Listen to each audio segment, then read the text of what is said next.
Agora tá valendo, hein, menino? Vamos chegando aí que estamos esquentando os tamborins aqui para essa primeira live ao vivo da Companhia Prisma de Artes dentro da programação. Eita! O Marcelo já chegou, ó. Bota aí, chamo já.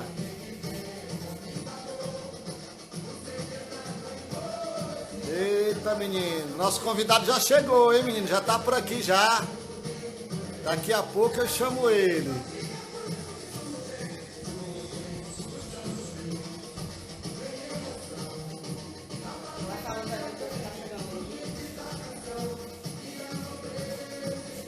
Fazer uma transmissão ao vivo, eu posso aqui aceitar ele, né?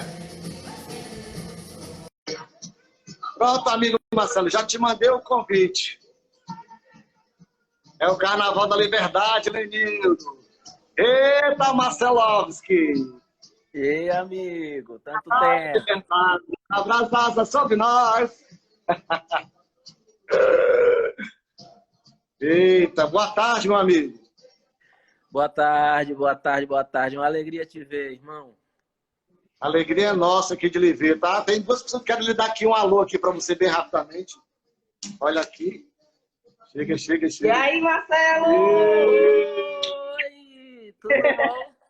Uma Tudo bom. alegria a vocês nessa distância. Parabenizar. Nossa. O pessoal vai dizendo aí se o som tá ok, se vocês estão ouvindo direitinho. Acho melhor baixar mais um pouquinho. Isso, tá bom. Tá bom. Tá ouvindo direitinho, Marcelo? Tá perfeito? Tá perfeito, tá perfeito. Então, vamos deixar o pessoal entrar mais um pouquinho aí para a gente começar o nosso bate-papo. Fique à vontade, a sala é nossa. Estamos aqui tomando um cafezinho. E eu tenho que beber muita água, porque eu falo que só pelos cotovelos, porque senão eu vou ficar com a garganta seca, que nem bico de papagaio.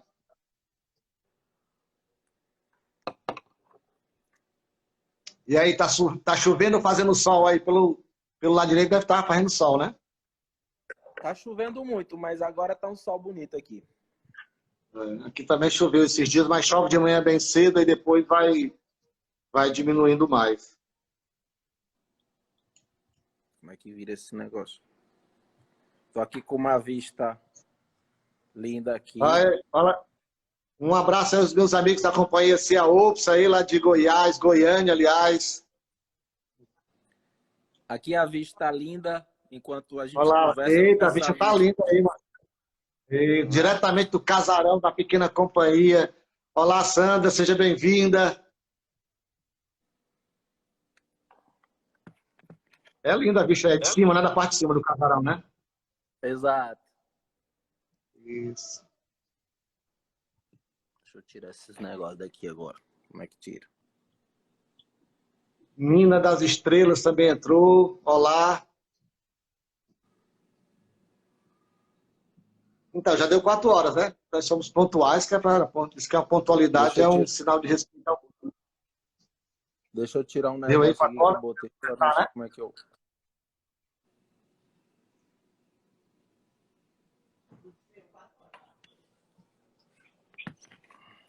Aí, Marcela, a Silviane também já entrou. Marcela, a Lígia também entrou. Silviane está dizendo que tem saudades aqui de você, Marcelo. Pois é. Tivemos um contato bem intenso e, de repente, essa pandemia nos isola, né? É isso aí.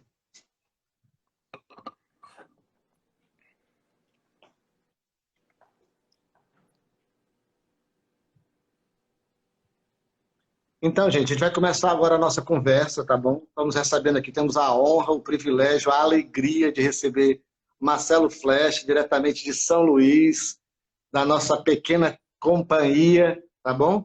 Eu vou começar lendo para vocês aqui uma coisa, né? Que tem a ver um pouco dessa nossa relação entre a Companhia Prisma de Artes e o Marcelo, tá bom, Marcelo? Vê se você lembra disso aqui. É mais ou menos assim. Tudo que vocês veem se vê por uma fresta acima da colônia. Tudo está acontecendo agora, neste exato momento. Não há véu, não há simulacro. Tudo é cru. Ninguém mora com ninguém, mas todos se moram, pois as casas não tem paredes. Os espaços são determinados e limitados de acordo com as normas, cada qual na sua devida prisão, profissão, livres ao seu jeito, como dá, como for. Todos querem conhecer o outro lado, mas não sabem sair dali, pois pela fresta só passa um facho de luz. Como só tem mísero tempo de sol por dia, nada se vê a não ser o que se quer ser, ou tudo se vê, mas nada se faz, como na República das Bananas. Ah, ok. Parece que ele A escreveu, né? a arte, como sempre, sendo visionária, a arte, como sempre, projetando futuros, né? É isso aí. Então, gente, esse textinho que a gente acabou de ler foi um último trabalho que nós, a Companhia Prisma de Artes e o Marcelo Flecha, nós começamos a exercitar uma atividade de criar uma dramaturgia, né? Através do trabalho que o Marcelo tem pesquisado. E essa dramaturgia tinha como tema liberdade, né?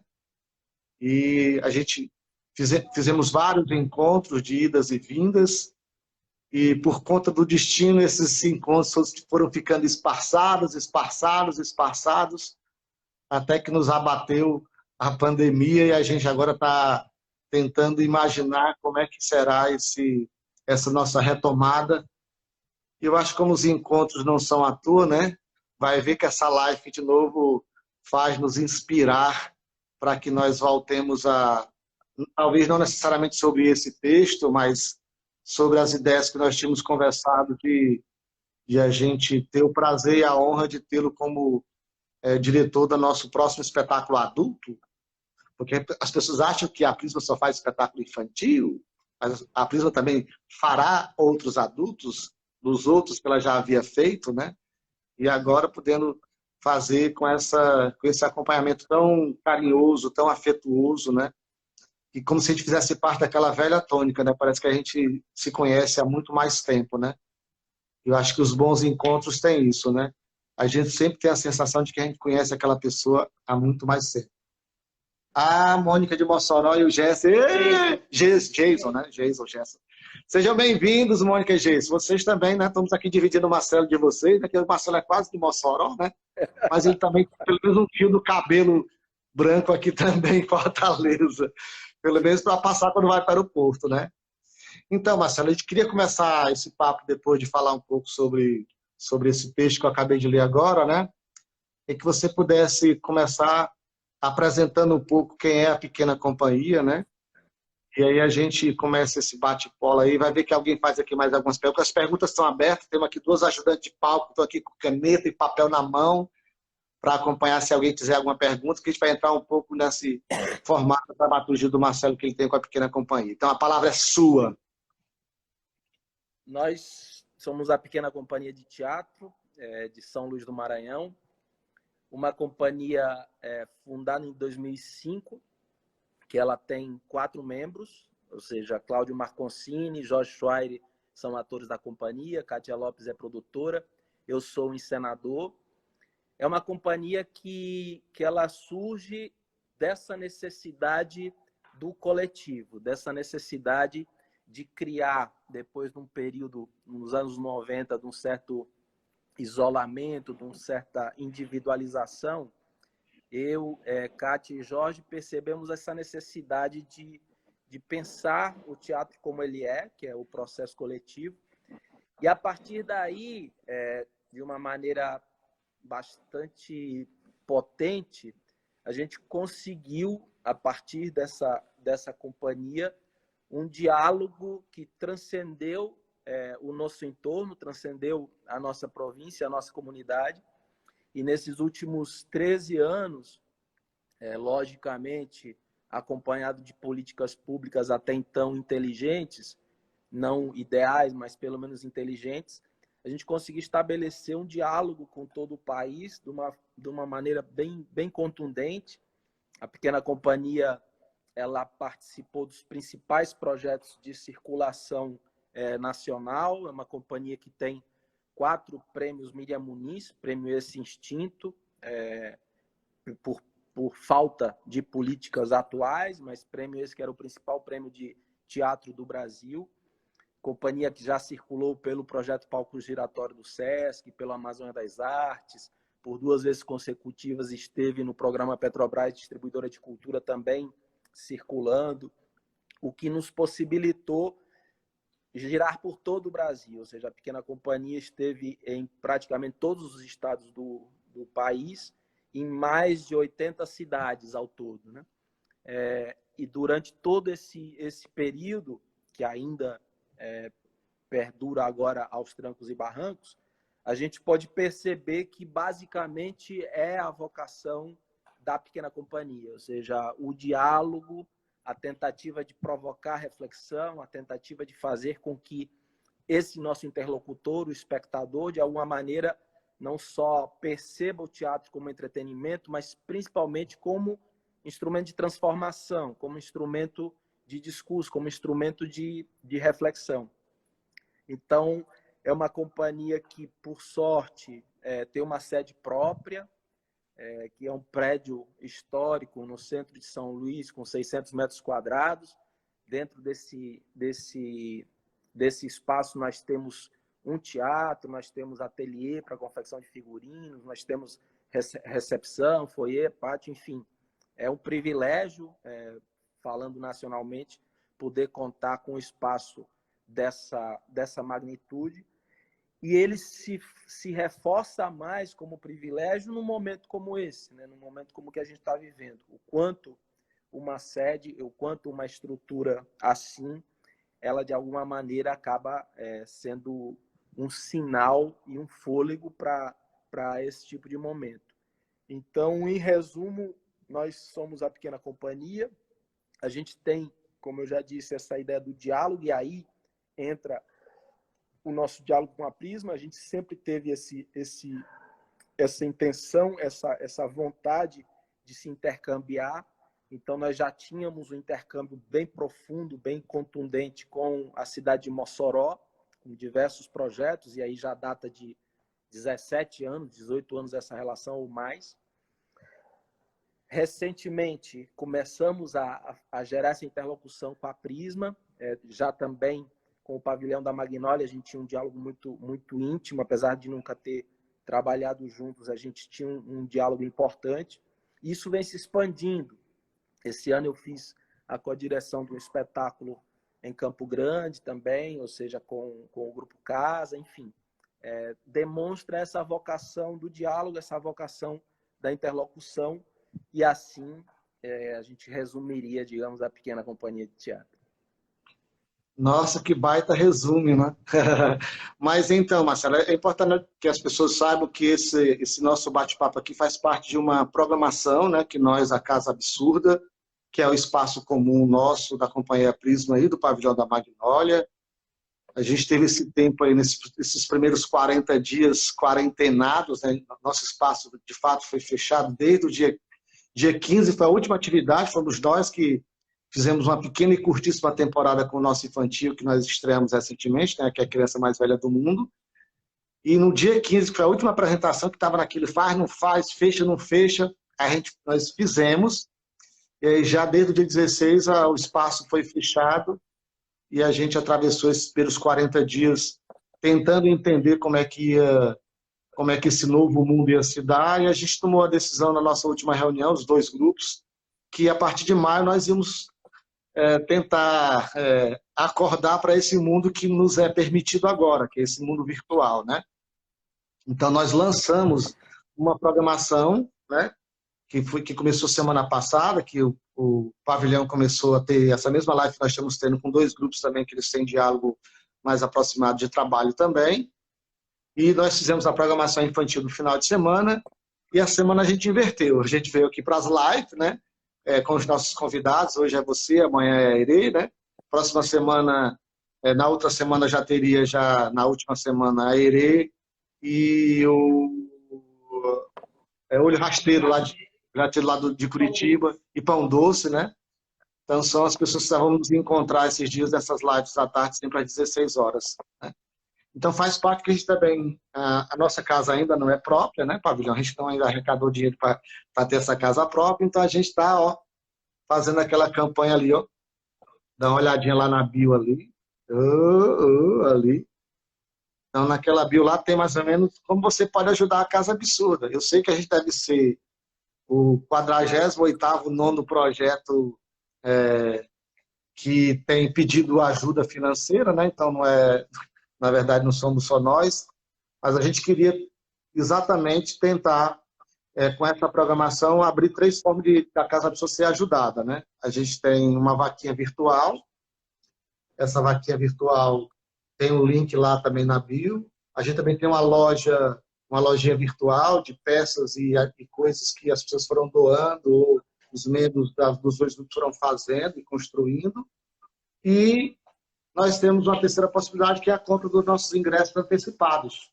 Então, os 2 espetáculos, um nosso e outro do Pavilhão, também vai estar em temporada. Quando a gente voltar para esse novo mundo, a gente tem já essas apresentações já com esses ingressos já pré-vendidos já. Então, essas são as formas que você tem de ajudar a Casa Absurda, tá bom?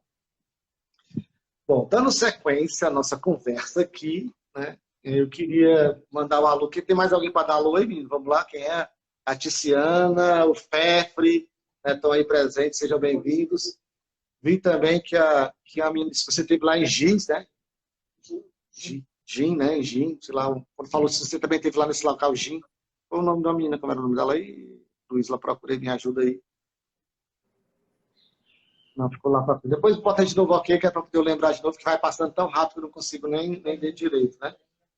Mas então, a ideia agora, Marcelo, é que você pudesse falar um pouco para a gente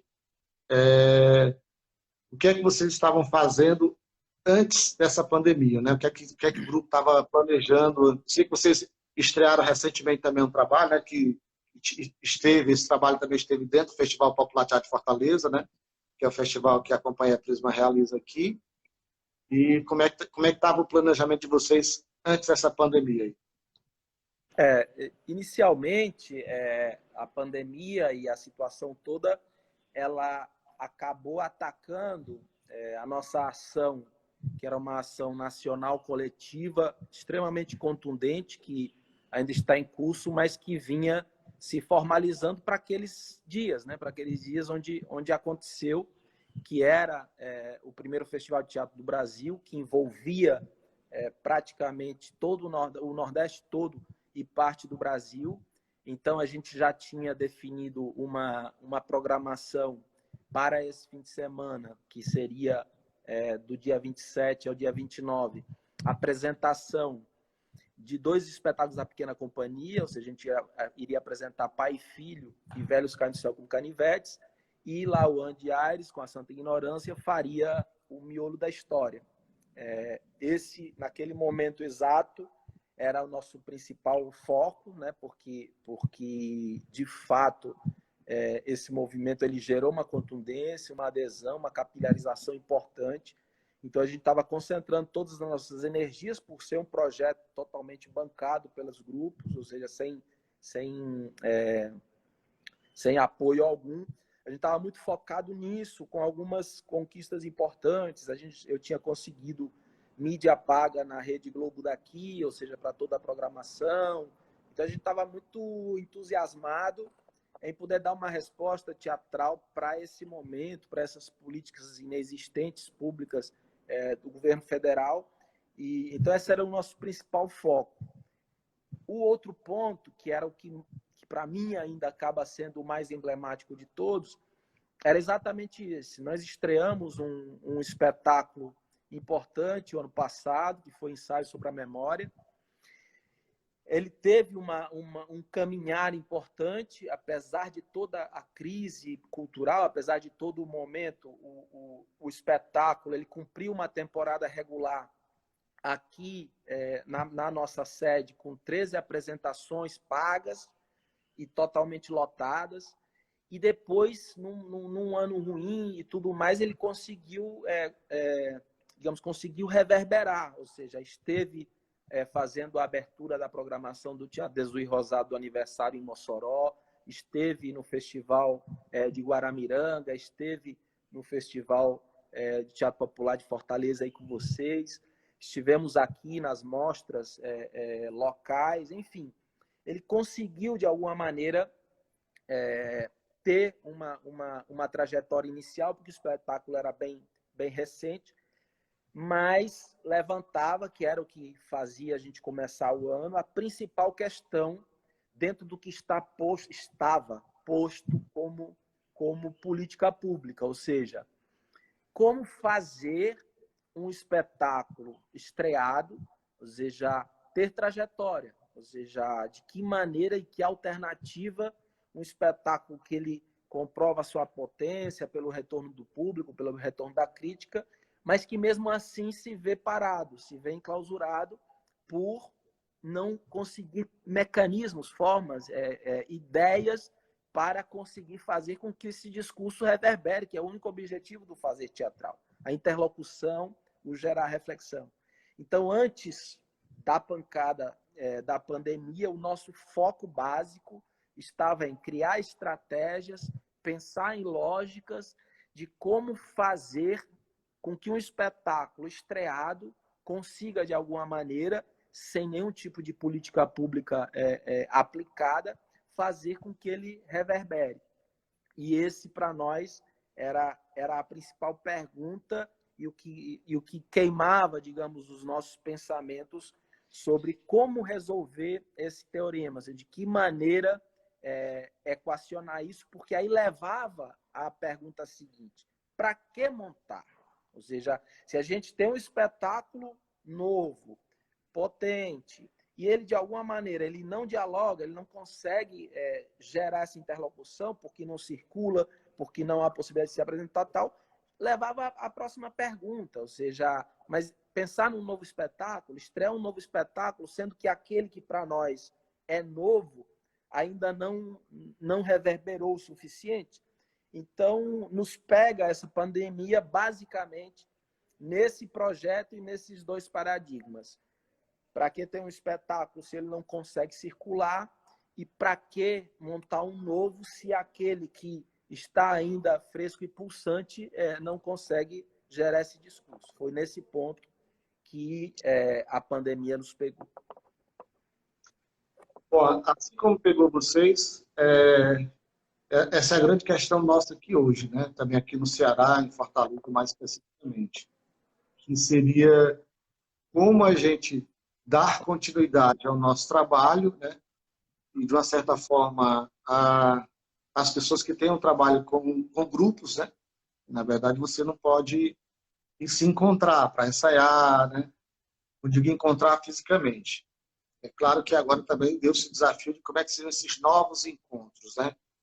Então, nessa perspectiva, vocês também têm pensado aí, né, na pequena companhia, como é que seriam esses novos encontros para falar do trabalho, para falar desse período, desse vácuo de tempo, que ninguém sabe quanto tempo será, né? Mas ele está cada vez mais se alastrando. Um diz que vai voltar no final de junho, julho, outros só agosto, alguns já dizem só no ano que vem, porque a gente também entende que tem algumas formas de voltar, né? Existe voltar, quer dizer, você poder sair de casa, mas depois tem um segundo voltar, que é o voltar as pessoas se aglomerarem, as pessoas terem dinheiro, né, para poder contribuir com os ingressos, para as atividades culturais, né?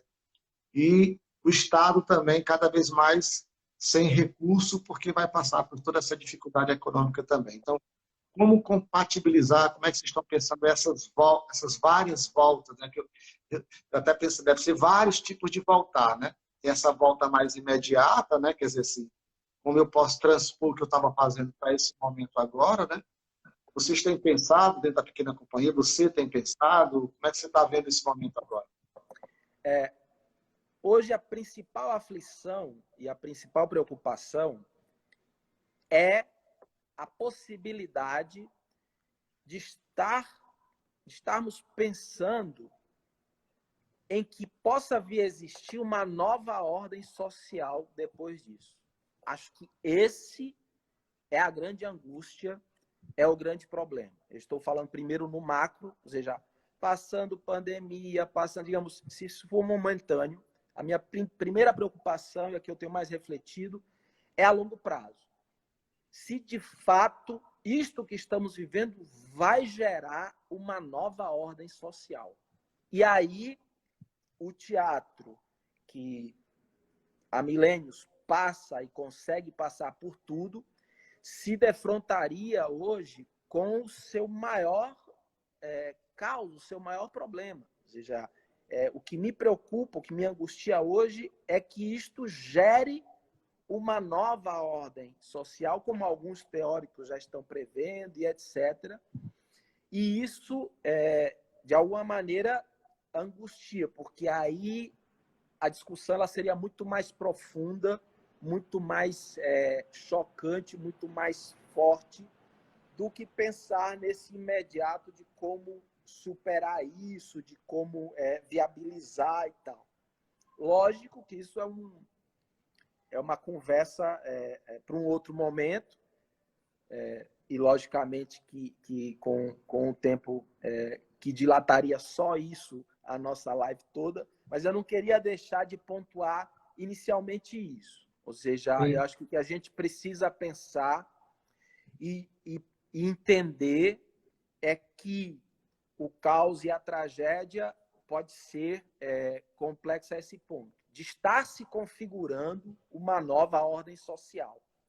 E aí faria com que todos nós repensássemos muita coisa. Trazendo para uma realidade mais atual, mais próxima, a gente vê os embates que estão acontecendo. Ou seja, naturalmente, o isolamento social, a pandemia e tudo que advém a partir dessa situação, ela dá a principal cajadada no teatro. Porque, basicamente, é uma arte presencial e efêmera. Então, de alguma maneira, isso traz paradigmas que estão sendo discutidos, mas que a gente não pode desprezar. Ou seja, que teatro é esse? Que teatro é esse? Que teatro possível é esse a partir do isolamento social ou do abrandamento do isolamento social, que é o que a gente imagina que vai se configurar. Ou seja, em algum momento a gente vai ter esse abrandamento, mas, nesse caso, acontecerá de maneira gradual. E esse gradual coloca o teatro no final da fila, porque o gradual, para nós, ele não é nem perto da necessidade do que acontece. Logicamente que eu poderia fazer uma piada, até por questão de humor, é que não faz muita diferença após pandemia ou não, porque o que vem de público aqui para assistir a Pequena Companhia é basicamente o que provoca o isolamento. Então a gente não tem lá grandes multidões vendo. 40. Exato, grandes multidões vendo. Mas, para não perder a piada, digamos, eu acho que essa é a maior aflição. Ou seja, eu não consigo visualizar, dentro do que seria uma perspectiva, atitudes que reforcem e corroborem o fazer teatral. Eu acho que há inúmeras alternativas. A gente tem conversado, por exemplo, com o Cláudio e com Kátia, sobre tudo o que pode ser feito. Ou seja, todas as alternativas que a gente tem para fazer. Mas todas elas, de alguma maneira, elas se distanciam do teatro, se distanciam do fazer. Ou seja, porque naturalmente são ações que elas tentam, de alguma maneira, reforçar esse intercâmbio, reforçar esse convívio, mas que inviabiliza pela própria natureza da arte. Como esse exercício que a gente está fazendo aqui. Ou seja, ele tem como potência a discussão, a análise e a reflexão, ação essa que acompanha o fazer teatral, mesmo ao vivo, quando nós fazemos os debates, quando nos encontramos em festivais, quando nos encontramos em fóruns e etc., tentar fazer reverberar um pensamento organizado sobre isso.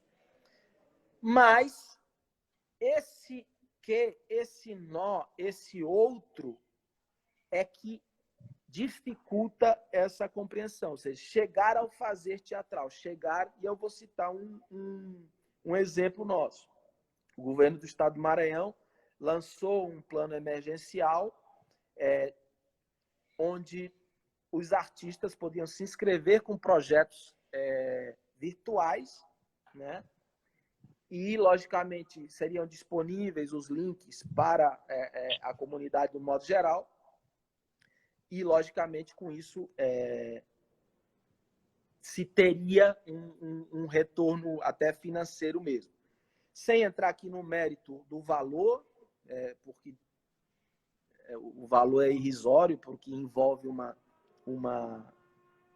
demanda dessa, mas nós produzimos, por exemplo, uma leitura dramática.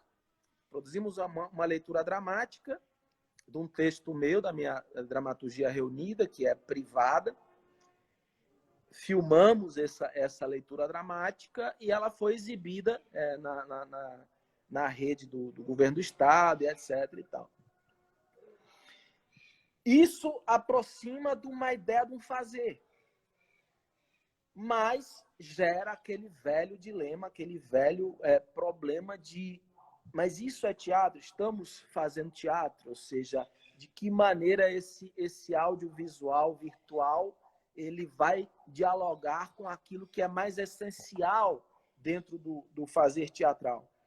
Então,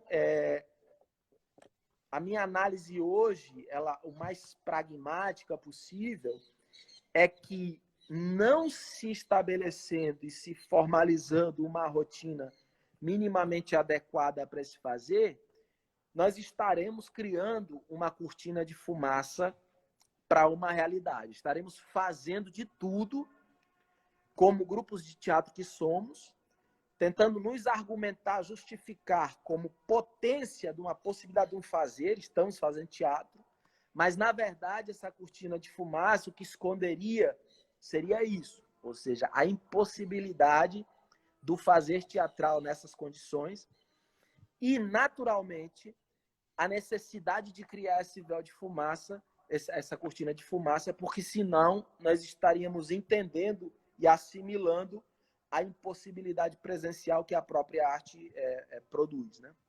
Então, em essência, hoje, esse é o principal paradigma que a gente vive. Entendemos e estamos estudando e fazendo inúmeras coisas viáveis para se fazer nesse período e nessas condições, mas sempre com um olho crítico e analítico sobre a forma que estamos tentando fazer outras coisas que dialoguem com o fazer teatral, com o teatro, mas entendendo que está longe do que seria a realidade essencial do próprio teatro.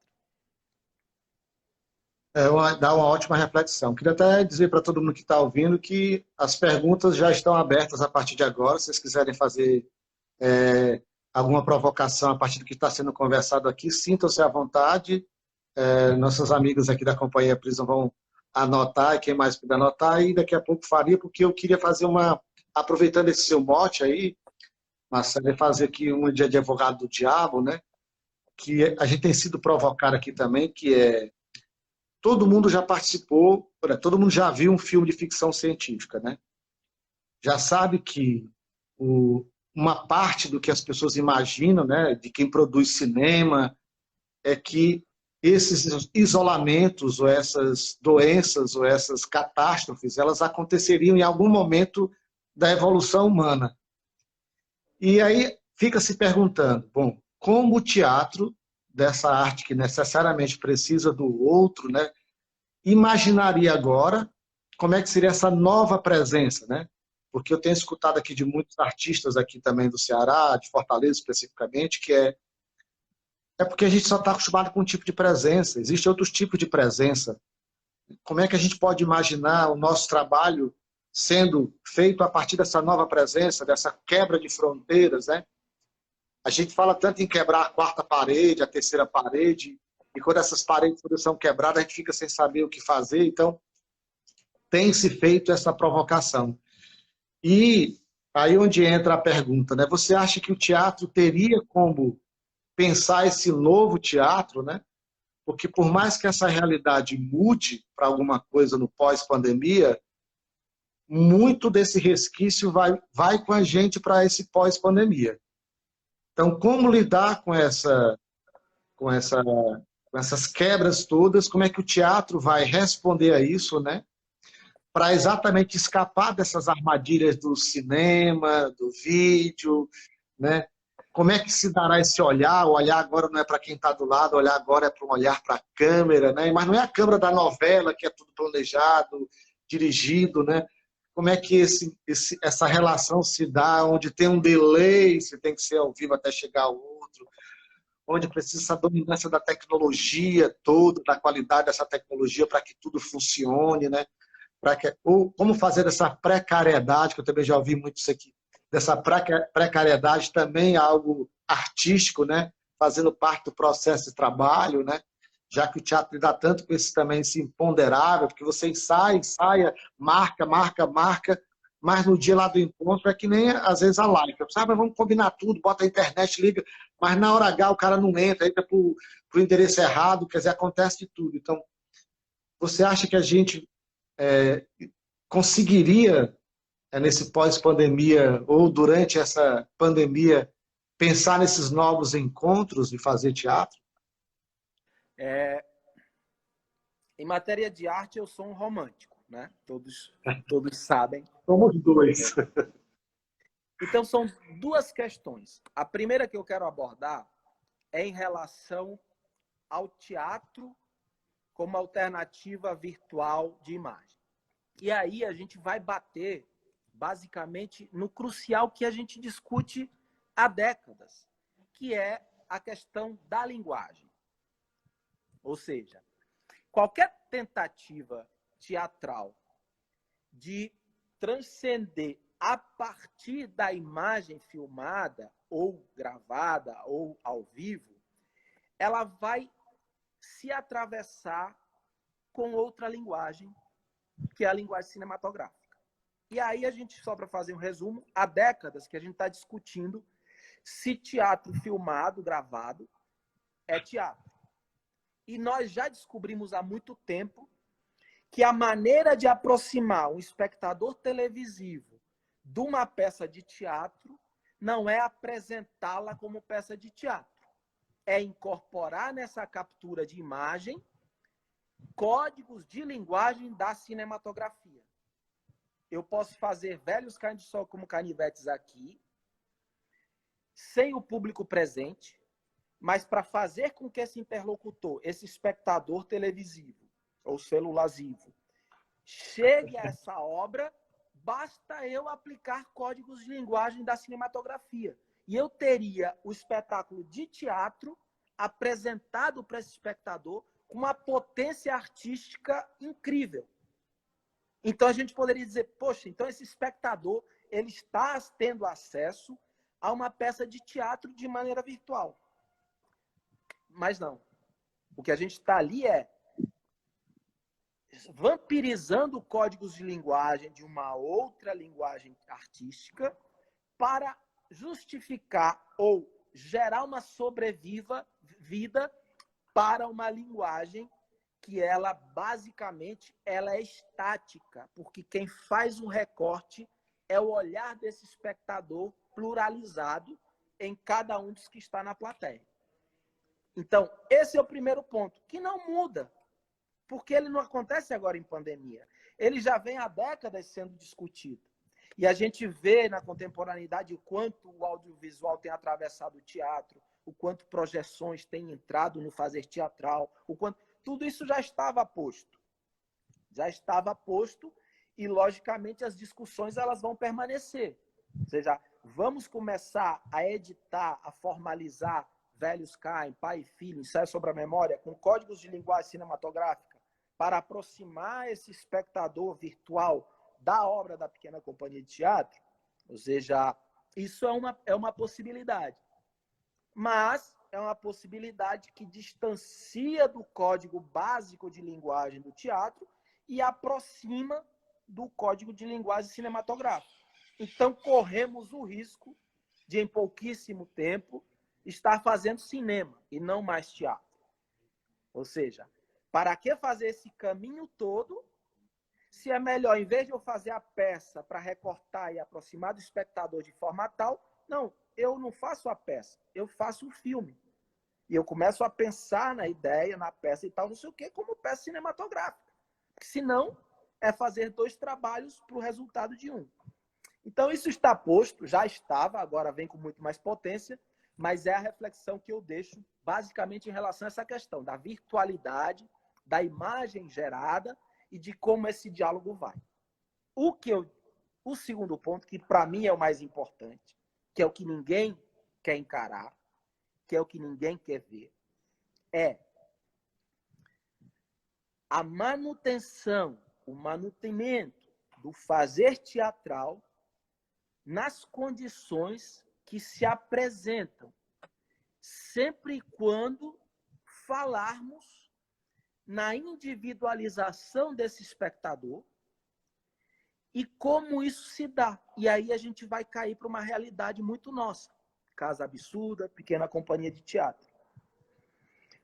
Como o business, a indústria artística, a indústria cinematográfica, teatral e tal, ela é computada por uma visão liberal de mercado, nós assimilamos e assumimos essa ideia, esse pensamento de sobrevivência. Então, eu preciso teatro de 2.000 lugares, eu preciso 2.000 pessoas pagando R$70, porque a partir daí eu consigo sobreviver. E o mecanismo de se pensar teatro há um bom tempo, ele está relacionado a essa ideia mercadológica. Ou seja, meu Deus, não vamos poder mais ter 2.000 pessoas num teatro, não, esse espectador não vai poder se aproximar e tal. Então, a minha reflexão e o meu pensamento, e o que mais me seduz na contramão de pensar essas ideias virtuais, como é que a gente vai fazer teatro e tal, isso que é. Que equação é essa que, levada à limitação de público, não pela vontade do público mais, mas por uma exigência de saúde e tal, não sei o quê, nós teremos 15 espectadores isolados de 2 em 2 cadeiras entre um e outro e tal, não sei o quê, e de que maneira esse fazer teatral, e aí, efetivamente, com os códigos de linguagem do fazer teatral, que é a presencialidade, que é o estar e tal, fazer com que isso construa um novo caminhar para esse pensamento. E, de novo, passa a corroborar com uma ideia também do passado, que era que a gente vivia.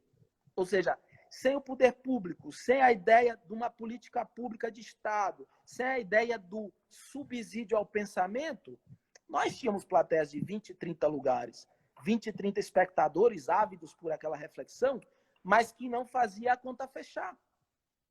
E nós já estávamos pensando nisso. Agora, aquilo que era um resultado de política pública, de educação e etc., passa a ser um resultado meramente de saúde. Mas a realidade está posta da mesma maneira. Então, esse, para mim, é hoje o maior desafio, o maior pensamento, o maior... E aí, esse primeiro ponto que eu coloquei atrás pode ser o gancho para que essa realidade se estabeleça. Essa presencialidade limitada pelas condições, acompanhada dessa outra realidade virtual que, de alguma maneira, reforce e corrobore para a ideia da necessidade de uma política pública, tentando sintetizar. Uma plateia com 10 pessoas em isolamento social e distanciado, mas também com uma parabólica, com uma antena daquilo que está sendo posto na presencialidade de maneira virtual. E aí nós teríamos a presença do teatro se efetivando, mas com um discurso de irradiação maior para se chamar a atenção para essa necessidade. Então, esse, para mim, hoje é o maior pensamento. É como se a sociedade, a saúde, o vírus, nos jogasse para entender uma realidade para fora do mercado.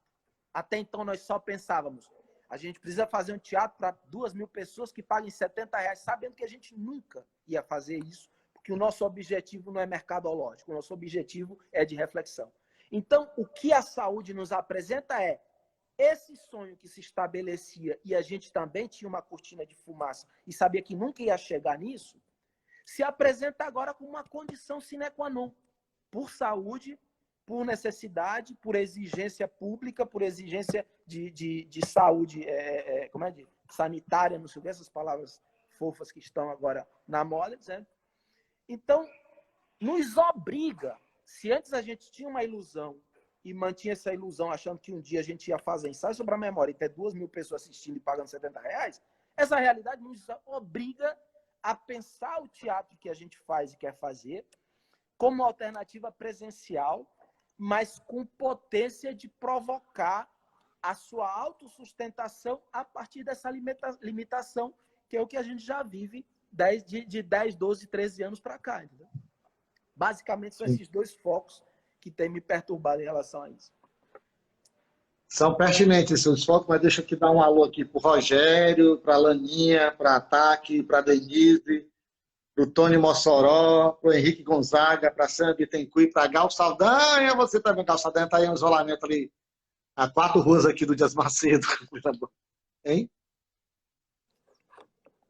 Ah, Tony, sim, tá bom, entendi. Eu fico me soprando aqui, eu fico ouvindo de vez em quando. Mas, Marcelo, a partir dessa sua provocação, eu também queria falar de duas coisas que eu fiquei pensando enquanto você estava falando. Né? Um é que, em relação ao Estado, eu acho que também, assim como tiraram a nossa roupa, né, e deixaram-nos nu no meio da praça, eu acho que a gente também está forçando a barra para deixar o Estado nu, para ele ver como ele foi negligente com as artes, com a cultura no nosso país. Né? E como você vê as diferenças entre o nosso país e os outros países nesse entendimento do que é a cultura e a sua importância. Eu acho que essa fricção a gente precisa exercitar mais ainda para que o Estado, nessa retomada, tente cumprir aquele papel que ele relegou ao longo desses últimos séculos, digamos assim, né? Que é você sempre achar que a arte não vai caminhar sozinha, nós já damos demais para ela, né? Que não é uma responsabilidade do Estado manter a atividade cultural, né? Atividade artística, que o artista é um vagabundo, né? E é aquele vagabundo que todo mundo quer ver na tela, né? Quer ver na televisão, no cinema, nas lives, contando histórias. Então, todo mundo quer ver esse vagabundo, porque senão não consegue sobreviver dentro do seu cubículo, né? Então, é aquele vagabundo útil, digamos assim. E eu acho que agora o Estado vai ser pressionado, pelo menos essa vai ser a minha luta para os próximos anos, continuar pressionando o Estado para ver. Está vendo aí onde foi que nós chegamos? A gente não precisa chegar de novo a essa situação que é de você não ter o mínimo de regularidade possível, você não ter o mínimo de estabilidade possível, você não ter o mínimo de previsibilidade de nada, né? Onde agora a gente precisa dar de comer para os nossos pares para poder eles sobreviverem. Nós estamos falando de coisa básica, de comer, de ter um dinheiro para comprar um remédio, para comprar a fralda geriátrica do pai que mora com o artista. Quer dizer, essas coisas básicas, né, que o Estado está sendo pressionado, eu acho que vai ter uma pressão nesse sentido, por mais que o momento político do nosso país não seja favorável para esse tipo de pressão, mas acho que a gente vai remar contra isso também, né? E a outra coisa, né, essa seria uma coisa, acho que o Estado também vai ter que se tocar e a gente vai ter que fazer essa pressão mais forte ainda para essa retomada, o papel dele tem que ser mais forte ainda, ou tem que se fazer valer agora, né, já que ele não existia antes. E a segunda coisa é em relação a como nós, no teatro, vamos nos desafiar para criar essa diferenciação do cinema e da televisão. Eu acho que era como se a gente quisesse procurar esse meio do caminho, entendeu, Marcelo? Porque eu sei que tanto a televisão e o cinema há um direcionamento do olhar do espectador, né? O espectador vai ver aquilo que o diretor, né, minimamente ou quis que tivesse visto. Por mais que quem assiste ver vários olhares daquela obra, né? Também não ver só o que o diretor vê, mas há, sim, um recorte do diretor para isso. E aí, o teatro vai tentar procurar fazer essas escapas, né? Como ele consegue escapar dessa armadilha, né? Continuando tendo um ótimo trabalho de ator, de atriz, né?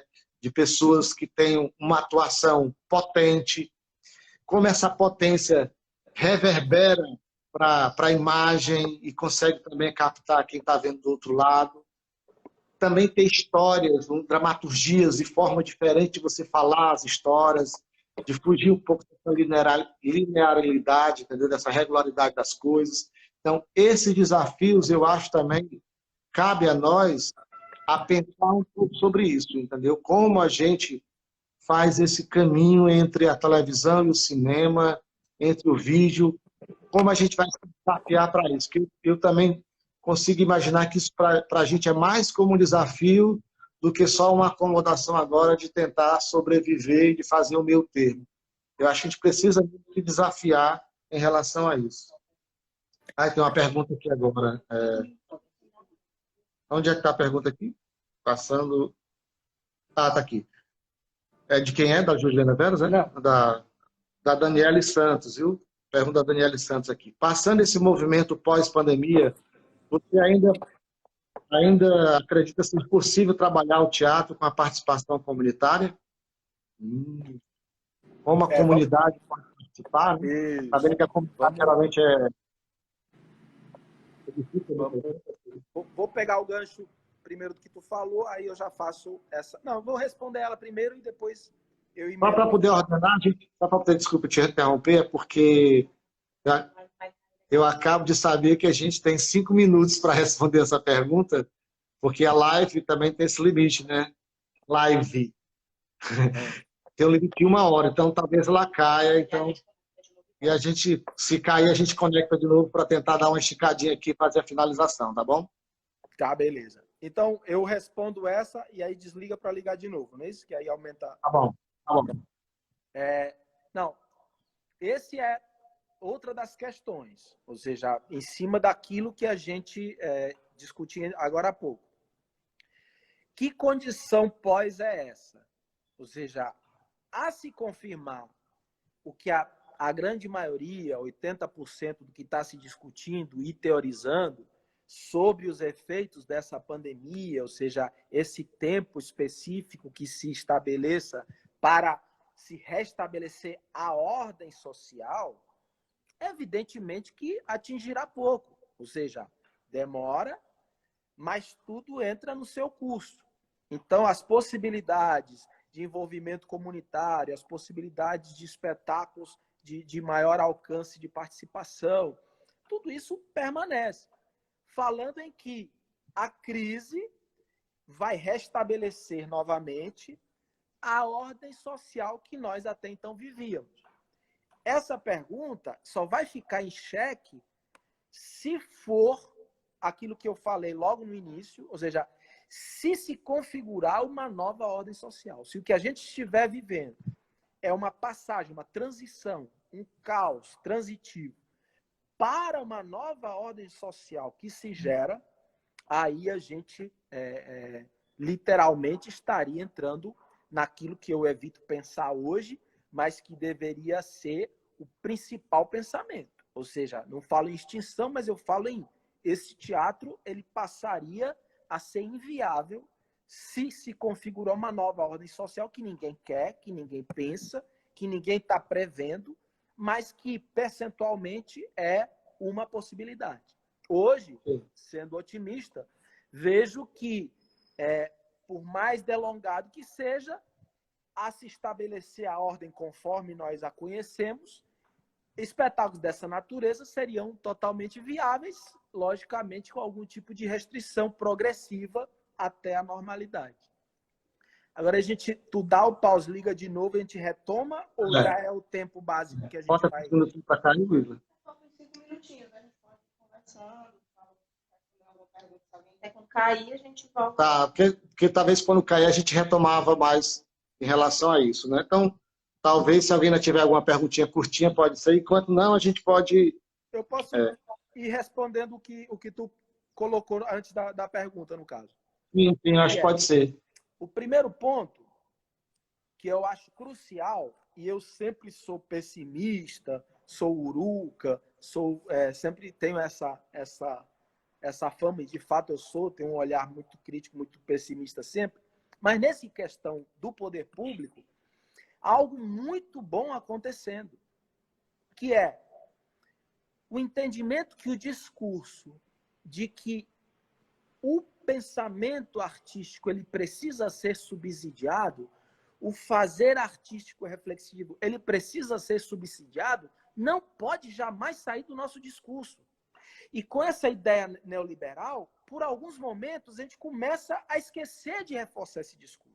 Ou seja, a gente fica preocupado em como fazer que esse espectador vá pagar os R$70 e começa a não manutenir o pé na pressão, na reivindicação, no entendimento, no esclarecimento de que, desde que a arte é arte, esse subsídio ele é fundamental. O Estado tem por obrigação estabelecer toda e qualquer maneira de fazer respirar esse pensamento artístico.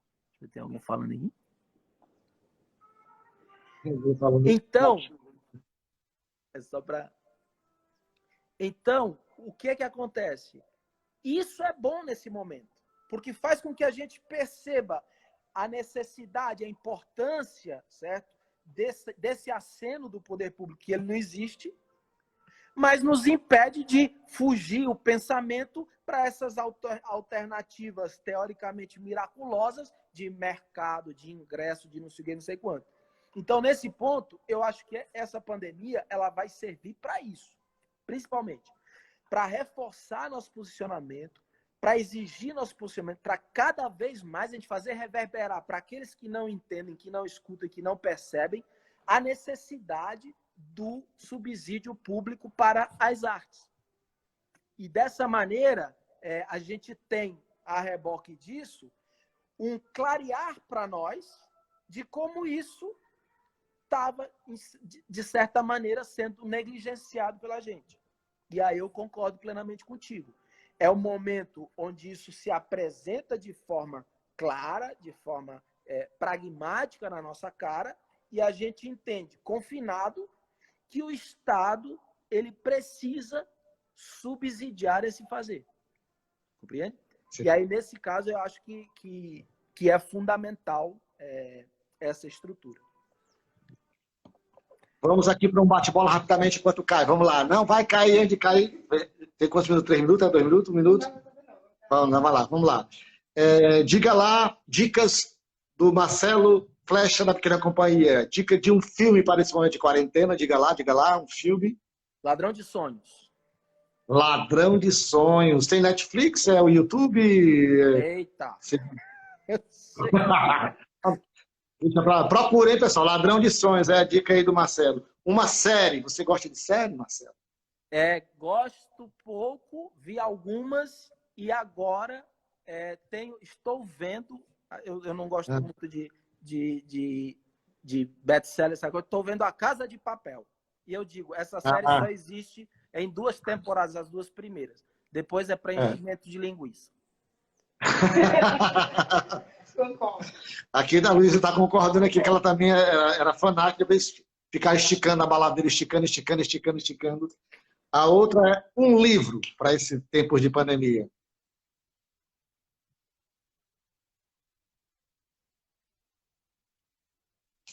Eu acho que vai cair. Volta já. Deixa eu encerrar aqui e voltar de novo. Vai já cair. A gente volta já. Tá.